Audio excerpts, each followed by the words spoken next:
গতিকে এজনে যেহেতু মাৰিছে চাৰিজনে সহযোগ কৰিছে আৰু আজি 3 মাহ এটা প্ৰক্ৰিয়া চলিল তদন্ত প্ৰক্ৰিয়া আইনী যুদ্ধ চলিব আছে তে এই 3 মাহত যেটা 4-5 গৰাকীৰ কথা আহিছে সেই 5 গৰাকী কোন হয় এতিয়ালৈতো নাম কেইটাতো ৰাজহুৱা হোৱা নাই কিন্তু আমি এটা অনুমান কৰিব পাৰিছো যেহেতু 7 গৰাকী জেলত আছে এতিয়ালৈ এই জুবিন গাৰ্গৰ হত্যাৰ গোচৰত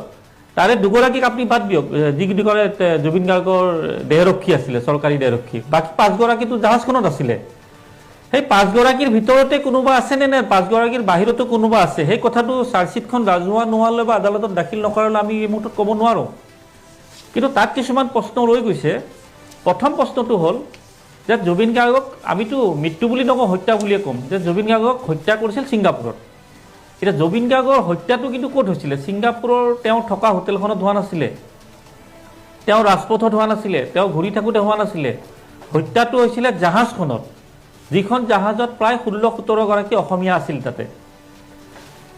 যদি আজি গ্ৰেপ্তাৰ হৈছে চামকানু মহন্ত তেখেতক এক প্ৰকাৰে ধৰি লওক এটা অনুমান কৰিব পৰা যায় হয়তো তেখেতৰ নামটো হত্যাৰ গোচৰত সাঙুৰ খাব যদি চামকানু মহন্তৰ নামটো হত্যাৰ গোচৰত সিবিআই আমাৰ সিআইডিৰ তদন্তত চাৰ্জশিটত যদি আহে নিশ্চয় কথাটো এনেকুৱা হ'ব যে